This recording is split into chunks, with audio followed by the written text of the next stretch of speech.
Okay.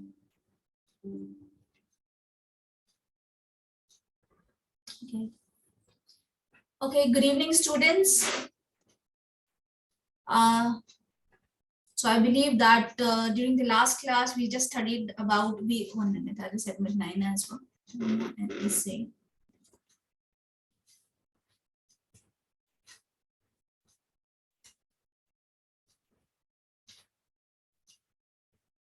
Okay, so,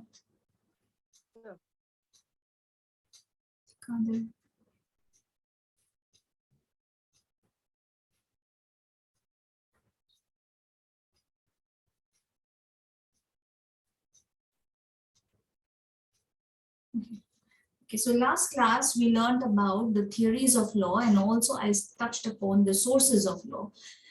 Now, what are the sources of law? One is, of course, we spoke about legislation. That means the laws which are made by the legislature. So legislature is a body which makes laws. So we can say that legislature legislates. So legislature legislates legislation. So legislature is the one who makes the laws. So one of the sources of law, that is contemporary source of law, is of course the legislature. Then we have the judicial precedents as one of the sources of law. Now, judicial precedents are basically court cases or judgments passed by the courts, where normally the trend is, just in simple words, that the judgment of the higher court is binding on the lower court. That means whenever the judges handle cases, so they are bound by the decisions of the higher court. Like, for example, I was just going through, even in Somalia, I believe that you have the highest court in Somalia as a Supreme Court, which is in Mogadishu, right? So the Supreme Court of Somalia is the highest court of the land. Then apart from that, of course, you have the High Court, and at the lower level, you have the district courts and the other small courts, jurisdictional courts, which handles both civil and criminal matters. So the judgment laid down, or the judgment adjudicated, or the case that is adjudicated and by the Supreme Court, and where it lays down a judgment, that is called a judicial precedent. Okay, and that is binding on the lower court. So normally judicial precedents are the judgments of the court. So judicial precedents also form an important aspect of law, and they are also a kind of a source of law, especially if it is the common law jurisdiction. Common law jurisdiction like England, Australia, they're normally called as the major chunk of the laws are basically the judge-made laws, or they come from, or they emanate from judicial precedents. So therefore, we say that judicial precedents also form a part of the source of law. So that is contemporary part. That is, legislature, of course, legislature or legislation is a source of law. Judicial precedent is a source of law. Apart from that, we have customs, traditions, usages, that is whatever customs are put forth. Sometimes they, like for example, we have different communities, different religion, and every religion has its own culture, it's got its own tradition. And for example, the best example of this is marriage. So how a marriage is considered to be a legal marriage. So every religion has its own tradition and practices, and so that is actually codified, and it's formulated into a law today. And so we have, like, the Islamic law, we have the Christian laws or the canon laws, and you have those who are Hindu, especially in India, they have the Hindu laws like Hindu Marriage Act 1955 and so on. So these are the examples of laws which are come down from customs or usage or traditions or practices.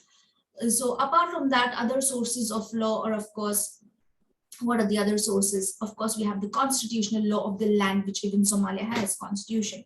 So it operates as a grand norm. That is, like, it's a basic law from which all other laws operate. In the sense, any laws that are made and it goes against the constitution of that particular nation or country, that means that law has to be struck down as bad, because it will be considered to be as unconstitutional. So constitution of any country, for that matter, is also considered to be as a source of law. So likewise, there are different sources of law, and in today's chapter we will discuss about the doctrine of judicial precedents. That is how or what role does precedents or this court cases, the judgments of the court cases, how they play a role, and what is important, what are the important factors or the components in this particular doctrine.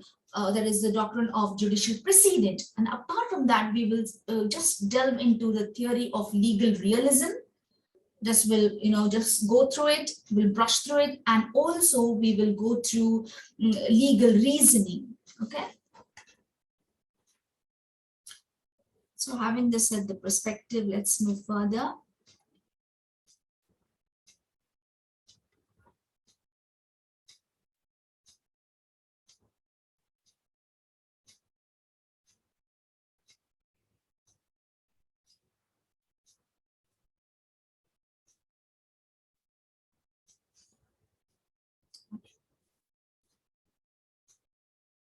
So as we said earlier, in today's class, we are going to study three important aspects. One is legal realism as a theory, legal reasoning, and doctrine of precedents. In chapter 2, what is important is just these three factors. There are other things called as indeterminative factor and so on. That is something which cannot be determined easily. So you can just read through it through our textbook. It's not a problem. But what is important for you in this chapter is legal realism as a theory, legal reasoning, and doctrine of precedents. What is legal realism? So this is one of the theories. Legal realism is one of the theory. Now, legal realism is a theory that believes that all law springs from prevailing social interests and public policy. Are you understanding me? That means they say that they are basically practical thinkers. Legal realism, the theorists of legal realism were considered to be as realists or practical thinkers. The theory is based on naturalist philosophy of law, and they believe that laws spring from prevailing social interests and public policy. What they're trying to say is here, when the judge adjudicates a matter or when a judge handles a particular matter before the court, he is not just to consider just the rule of law as it is or the principles of law of that particular case under the facts and circumstances of that particular case, but he's also supposed to consider what is the actual situation at hand, the circumstances at hand, and the practical application of the law with those circumstances. So what legal realists believe is they're saying that laws may be available and also spring from the prevailing social interest and public policy. And this theory was actually propounded in 1881 by Oliver Wendell, was a judge, Holmes Jr., when he published the common law. So this theory actually attacked the traditional view of law. The most remarkable factor in legal realism theory is that the belief that the courts can appropriate or use rules and principles in a logical and objective manner to the extent that aids or support adjudication of the matter before the court. So that's what they're trying to say here is, it is trying to give a leverage to the courts or to the judges, saying that you just need not, apply the law as it is, just crisply as it is, but you can have the leverage of interpreting the law and go a little bit beyond and try to apply it to see how it applies to the circumstance in hand in the best interest of rendering justice. So it says therefore that you apply even logical, you be logical in the application, be objective in application, and then apply it in your decision while you're adjudicating any matter before the court. So therefore, this is a remarkable factor of legal realism, where they are considered to be practical thinkers, and they say that law is just not to be applied as it is, but is also, there is something to be thought beyond under the facts and circumstances of any case that comes before the court. Now, these realists believe that judges are not expected to decide on matters or cases formally, just in a formal manner, but apply principles as they are. They also believe that laws are made and are not found. And further, that judges are to consider not only abstract rules, but also social interests and public policy while handling the matter or while adjudicating a matter before the court. So that means this theory encourages the use of interpretation and discretionary powers by the court. That means they want the courts or they want the judges to interpret the laws, to go beyond the letter of the law, but remain within the spirit of the law. Are you understanding? To go beyond the letter of the law, but remain within the spirit of the law.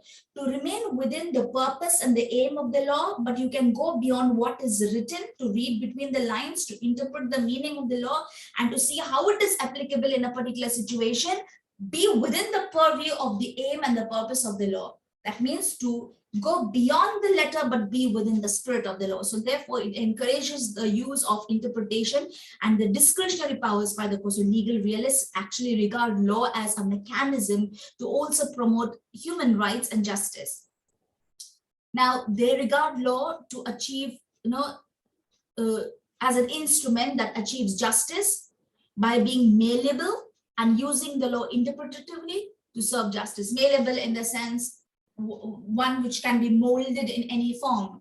So they are saying that law should be malleable and it should be used interpretatively to serve the ends of justice. There are 5 sub-schools under this school of thought, that is legal realism, and they are power in economics and society. So they are saying that while you're adjudicating matter, also consider the economics of the society, the economy of the society, the power economics of the society, at what level the society is. So accordingly, you adjudicate matters. Next is persuasion and characteristics of the individual judges. It also takes into consideration the characteristics of the individual judges. Apart from that, the society's well-being, practical approach to achieve a sound judgment, and amalgamation of legal philosophies. Amalgamation in the sense that is synchronization of legal philosophies. So there are 5 sub-schools, again I'm repeating: power in economics and society, persuasion and characteristics of individual judges, society's well-being, practical approach or pragmatic approach to achieve a sound judgment. You can also call it as a pragmatic approach to achieve a sound judgment, and amalgamation or synchronization of legal philosophies. Next, we will move on to legal reasoning.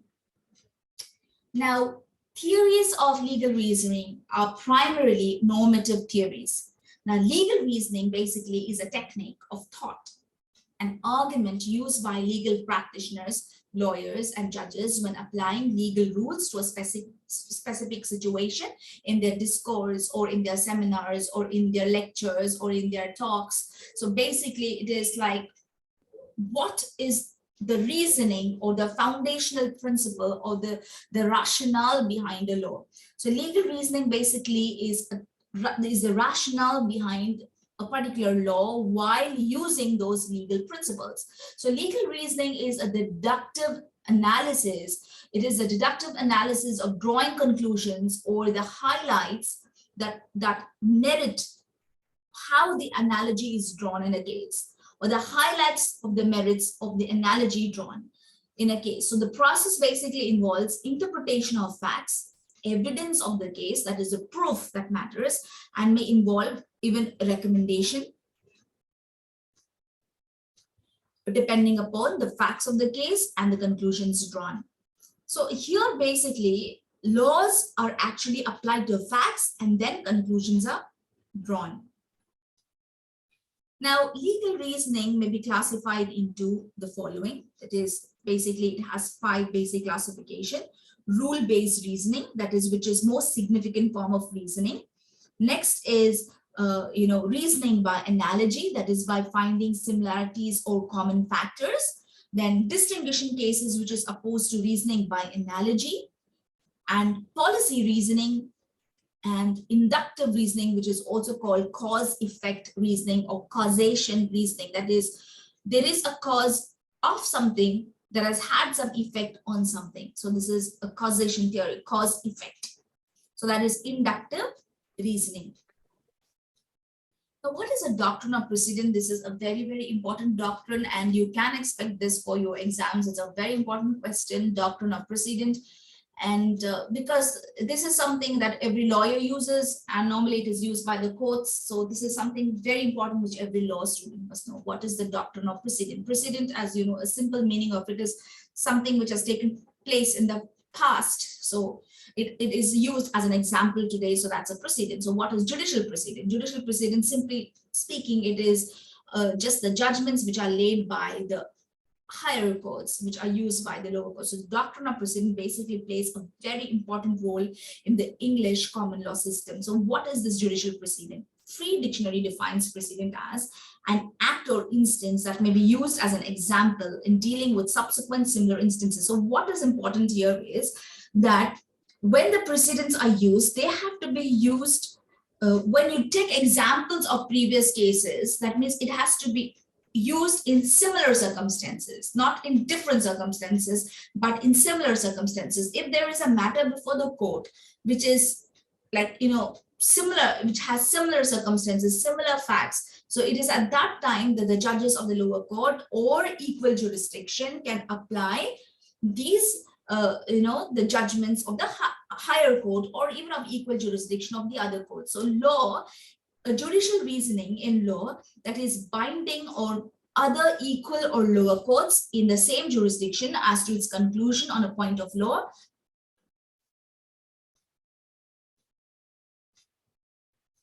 and may also be persuasive to courts in other jurisdiction in subsequent cases involving sufficiently similar facts. So what's important here is the facts must be sufficiently similar. It may not be used in dissimilar cases, that is, cases which are not related to each other, cases the facts of which are not similar to each other, but it is used in cases where cases are, the facts of the cases are similar to each other. Next is judicial precedent now is also source of law. That's what we said earlier. If a question is asked, what are the sources of law? So the contemporary sources of law, of course, are legislature, that is the body which makes laws. Then it is the judicial precedents, that is the judge-made law, and of course customs, traditions, and also international treaties. So this is one of the source of law as well. So judicial precedent is a source of law where past decisions are referred to by the judges for guidance in future cases, which means it is a process whereby judges follow previously decided cases which have similar facts. So the basic principle here is that the lower courts are bound to follow the decision of the higher courts. So this is based on the principle of stare decisis. Listen to me carefully. So this is very important. This is based on the principle of stare decisis. Are you understanding? So this is stare decisis based upon the principle of stare decisis, which is a Latin term which means stand by decided matters. Stand by decided matters. Stare decisis means stand by decided matters or stick to the matters that are decided earlier. So thereby, cases of similar nature are expected to be adjudicated or resolved or handled before the court in a similar manner or pattern. Thus, stare decisis is intertwined, that is, it is intermingled or intertwined with the principle of judicial precedent. So judicial precedent may be binding precedent, or it may be persuasive precedent. So judicial precedents can be bifurcated into binding precedent and persuasive precedent. What is binding? Binding, by the very, the term that is used, binding, that means it is the lower courts are bound by the decision of the higher court. For example, the decision of the Supreme Court of Somalia is binding on the lower courts. So persuasive precedent is a precedent which is not binding, but it is persuasive in nature. That means the courts may not mandatorily bind themselves to it, but it may use it to persuade them to come to a particular conclusion in any particular case. So judicial precedents are bifurcated into binding precedent and persuasive precedent, or even, you have, apart from persuasive precedent, you have persuasive authoritative texts, for example, foreign judgment, or foreign articles, or like it is just like to draw some conclusion or inference on how, if there has been a similar case elsewhere in any other part of the world, then if the lawyer brings it before the judge and says, see, in this particular case, in such and such part of the world, the lawyer there put it before the judge, and the judge has drawn such and such a conclusion, and thereby the lawyer normally pleads before the court saying that you also, judge, like, you also try to go forward with this particular decision. So that is persuasive if it has taken place in some other part of the world. But if it is in the same country and it is from the higher court to the lower court, that means this kind of a decision or precedent is binding. So binding precedents, therefore, are those decisions which are binding on the courts. The decision of the higher court is binding on the lower court within a jurisdiction, that is within a particular area. So persuasive precedents are those decisions which may provide insight and may not be mandatory to be utilized in a particular case, however, which are persuasive. For example, foreign judgments, such precedents may or may not be applied. Now, this, I'm reiterating here, precedence or the doctrine of precedent revolves around the concept of stare decisis. Stare decisis is a legal principle which means that stick to what was decided earlier.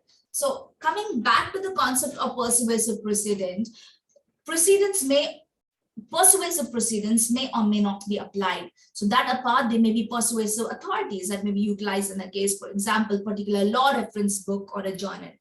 Now, apart from that, a judicial precedent has two components, or judicial precedent comprises of two parts. Normally, when a judgment is passed, okay, if the lawyer wants to put it before the judge saying that in such a case, this was a decision. So he's trying to persuade the judge to, adjudicate and give a judgment in his favor. So the lawyer basically will point out to the ratio decidendi of the case. What is ratio decidendi? So coming to this part, a judicial precedent has got two components. One is ratio decidendi and obiter dicta, also called as obiter dictum. Now, of these two components, ratio decidendi is a very important part. Ratio decidendi is something, which every lawyer looks at or every judge looks at. Ratio decidendi means it is the rationale behind or the reasoning behind a particular case, how the judge has drawn this particular conclusion, how he has come to this conclusion, why he has come to this conclusion. So that is the basic ratio decidendi. That means the rationale, RATIONALE, the rationale. The rationale behind the case is ratio decidendi. Apart from that is obiter dicta, which is persuasive in nature. These are just the revolving factors around a case, which may be persuasive in nature, that has normally led the judge to a particular conclusion. So let's see what the slide says. Ratio decidendi is a rationale behind the case or the reasoning involved that made the judge to draw a particular conclusion and adjudicate accordingly. So ratio decidendi is basically binding in nature. Ratio decidendi is a very important component of a precedent. Precedent comprises of two components, ratio decidendi and obiter dicta. Ratio decidendi is binding in nature, the rationale behind the case, and obiter dicta is persuasive in nature. They are basically or dicta or dictum, obiter dicta or obiter dictum. They are the revolving factors in the case which are persuasive in nature that has led the judge to draw a particular conclusion. So obiter dictum or dicta by its very nature is not binding but is merely persuasive in nature. So what are the advantages of using judicial proceedings? The one basic advantage which the entire world agrees, or legal fraternity in the world agrees, is that it brings about uniformity. It brings about certainty in judgments. It helps the lawyers to put forth their case and to lead the judges to come to a conclusion based on the principle of stare decisis, saying that, look, it has been decided earlier, please, we request you also to decide in the same manner. So it brings about uniformity and certainty in judgments.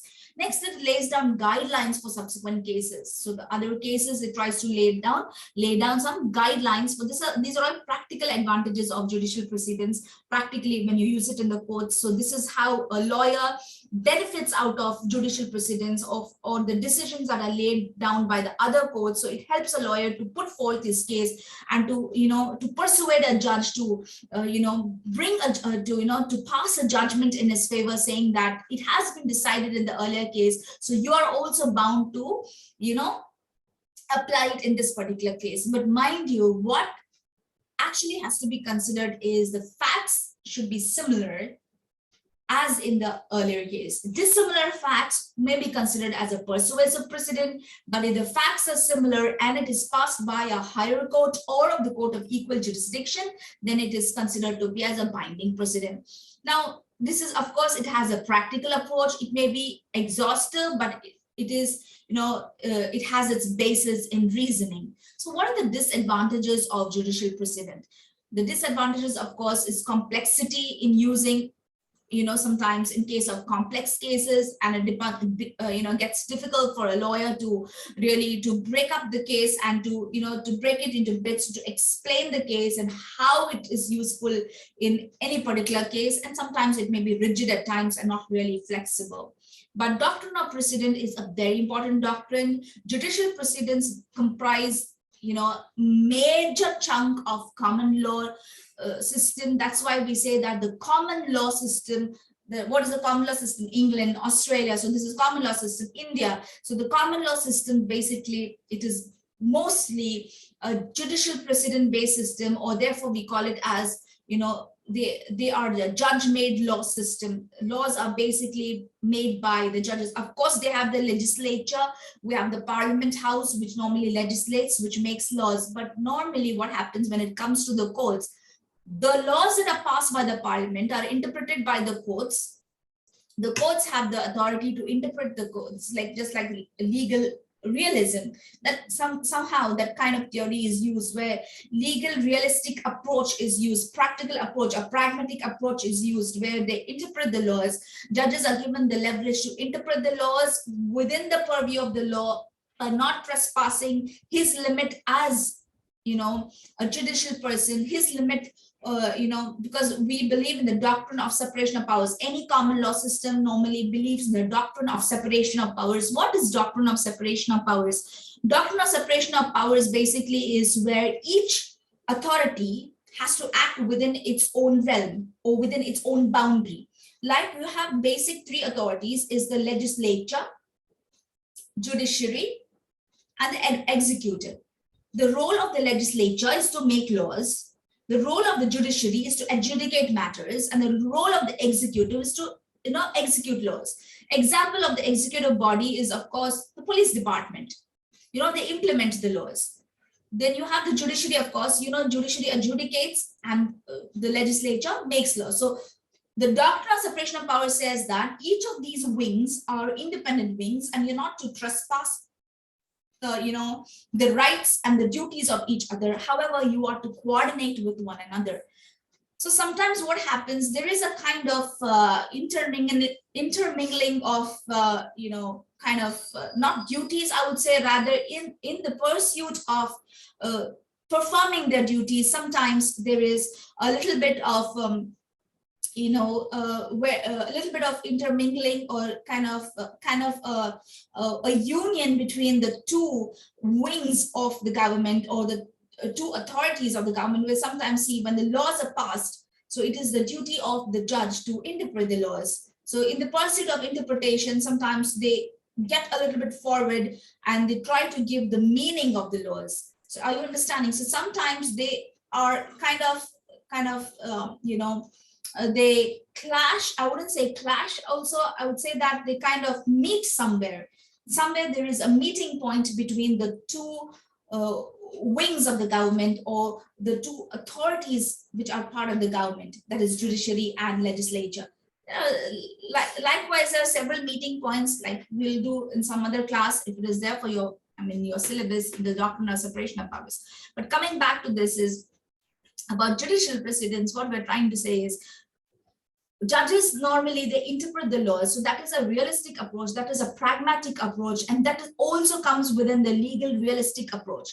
So under legal realistic theory or realism theory, that theory gives the leverage to a judge, saying that you can go ahead and interpret the laws, and you have the discretion to give the entire meaning for the laws, so that you adjudicate it well and you come up with a proper solution and a proper judgment in the best interest of securing justice. So this is all with the doctrine of precedent.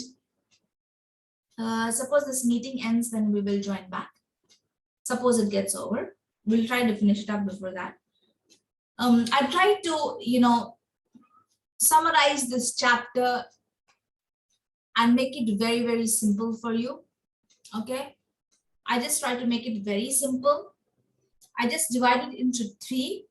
That is what is very important for you in this chapter that you need to really study and learn, and what is required for you to learn practically. One is what is legal realistic theory, and you see somewhere it is, it is connected even to the doctrine of precedent. Somewhere it is connected. What is legal reasoning? Legal reasoning can be analogical reasoning, or deductive reasoning, or it can be inductive reasoning. Inductive reasoning is something which is related to causation. That means it normally speaks about the cause effect theory. So that is inductive. So what is deductive? How you deduce, you come to a conclusion. And then analogical theory, that you study the entire circumstances, you study the entire case, and you form the reasoning, and then decide upon that reasoning how you would conclude upon the matter. So these are the principles of legal reasoning: analogical reasoning, deductive reasoning, inductive reasoning, or causation reasoning. And then we have studied about the doctrine of precedent, and all these factors, somewhere they are related to one another. Do you have any questions?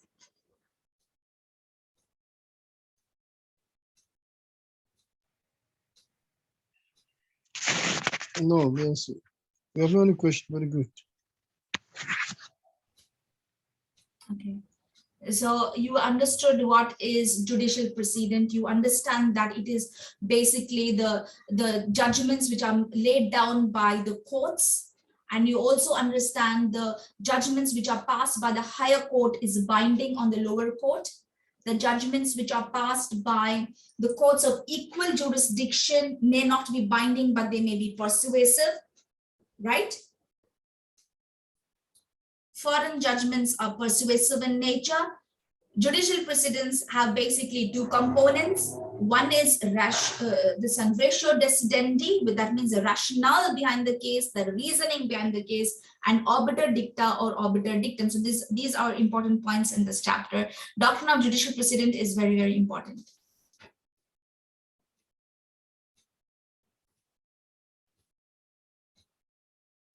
Okay. So I think it's quite clear. You have no questions on that. So with that, we finish the second chapter. I want you to just go through my slides when I send it to you, and also the notes. If you want, you can add additional points to it by referring to the other books, or you have the reference book. You can add additional points, but these are the basics that you cannot deviate from. So these are the points that I've given you is something that has to be there in your answer. You can build around the points. There is no harm, but I mean, this is it. You might find a little bit of commentary in some other textbooks, but the principles, I have just covered the principles. Are you understanding me?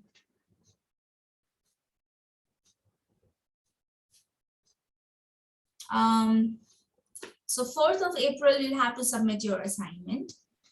Okay, we have really understand what you said to us. So the principle we should do. Okay. So 4th of April, you'll have to be submitting your assignment. And so get ready for that. This is just a gentle reminder. And I just take your attendance. There is Abdul Qadir, Abdurrahman, Abdullahi, Aisha, Ise, and Naima. So that's it. All 6 of you are there. So attendance will be granted.